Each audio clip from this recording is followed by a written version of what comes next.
Kata Noel, Munarman itu bukan teroris. Apa alasannya sih? Begini, pertama katanya ya, karena Munarman adalah temannya Noel.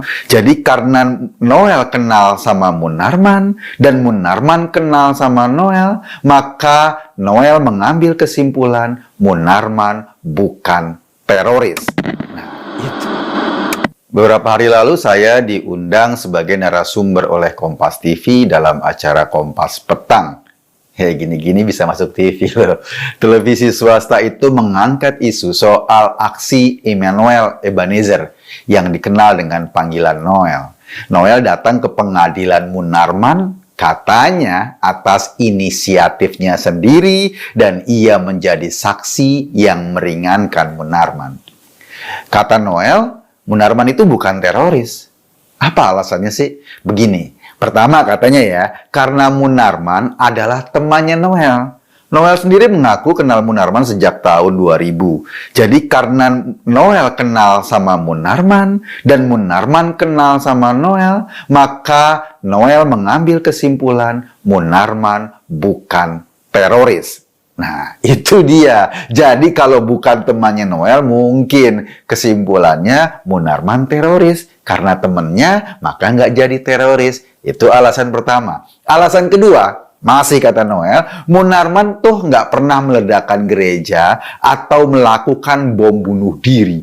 Bahkan katanya saat aksi 212 berlangsung, di sana ada Munarman. Waktu itu Presiden Jokowi juga hadir. Dan pada saat itu tuh Munarman tidak membunuh Presiden Jokowi, tidak meledakkan bom, dan tidak ada huru-hara di sana. Itulah buktinya bahwa Munarman bukan teroris di mata Noel. Jadi di mata Noel, teroris hanyalah orang yang melakukan bom bunuh diri, atau mereka yang angkat senjata di lapangan, atau algojo yang melakukan aksi-aksi brutal. Selain itu, bukan teroris menurut Noel. Dengan kata lain, teroris di mata Noel hanya sebatas mereka yang jadi penganten. Noel mungkin nggak pernah tahu, Osama Bin Laden kenal kan? Juga nggak pernah melakukan aksi bunuh diri langsung tuh dia. Justru Osama yang memerintahkan segerombolan orang untuk meledakkan gedung WTC dan Pentagon. Mau tahu korbannya? Puluhan ribu orang. Abu Bakar al-Baghdadi, gembong ISIS itu juga nggak pernah angkat senjata di lapangan. Ia cuma ada di belakang layar, memotivasi orang-orang untuk bertindak barbar dan brutal. Jadi, nggak ada Abu Bakar al-Baghdadi bawa-bawa bom. Jutaan rakyat Suriah dan Irak merasakan tuh kekejian anak buahnya Baghdadi. Artinya, baik Osama maupun al-Baghdadi hanya duduk di kursi empuk, melakukan doktrin kepada orang-orang tolol untuk disuruh membuat aksi-aksi brutal. Justru karena ulah mereka lah para teroris itu termotivasi untuk bergerak.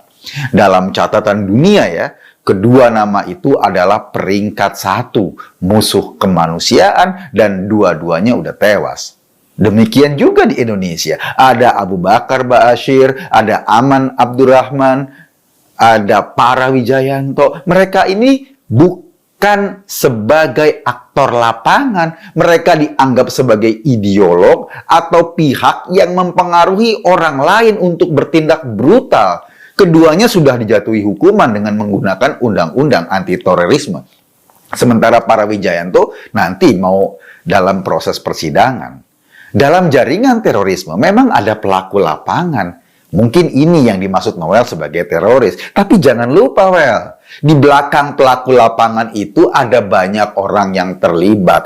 Terorisme itu terjadi karena ada ideolognya, atau imamnya, atau orang yang diyakini memberi tambahan keyakinan agama buat pelakunya. Ada juga pihak yang nyari duit. Ada motivator atau penceramah-penceramah agama yang mendistribusi ajaran-ajaran kekerasan dan sesat. Terus ada yang menyiapkan senjata, ada yang meracik bom. Ada yang melakukan pemetaan dan rencana di mana aksi itu akan berlangsung. Sedangkan pelaku lapangan itu cuma bagian ujungnya doang. Jadi ketika Noel bilang Munarman bukan teroris karena tidak pernah meledakkan bom, ia memberitahu pada kita bahwa pengetahuannya tentang dunia teroris itu minimalis banget. Banget minimalisnya. Kayak ruangan rumah DP 0%, sangat minimalis, kesono kesini, lo lagi. Lalu sebetulnya gimana sih peran Munarman dalam persidangan yang sudah berjalan? Setidaknya diungkap bahwa Munarman terlibat dalam proses baiat anggota FPI kepada ISIS. Baiat itu kayak sumpah setia. Apapun yang diperintahkan oleh imam ISIS atau komandan ISIS, mereka akan sukarela melakukannya. Proses baiat itu terjadi di Medan, Makassar, dan Jakarta. Dan akibat dari baiat itulah banyak peserta yang melakukan aksi biadab membom gereja di berbagai tempat. Tapi Noel nggak mau tahu soal itu. Ia malah ngomong soal kemanusiaan. Katanya pembelaan Noel kepada Munarman karena alasan kemanusiaan, sebab Munarman menurut Noel sedang difitnah jadi teroris. Ini lebih lucu lagi. Ini lebih gila lagi pikiran dia. Dia pikir langkah Densus 88 mencari fakta dan bukti di lapangan adalah bagian dari skenario untuk memfitnah Munarman. Kan ngaco. Noel bukan hanya melecehkan akal sehat kita, tapi ia juga sedang melecehkan kerja keras Densus 88 sehingga dia berani mengatakan bahwa Munarman hanya korban fitnah. Yang lebih lucu lagi, hanya karena keluguannya melihat fakta-fakta terorisme, ia malah menuding Munarman adalah korban kebencian. Yang dituding Noel sebagai pelaku kebencian ya orang-orang kayak saya atau Denny Siregar.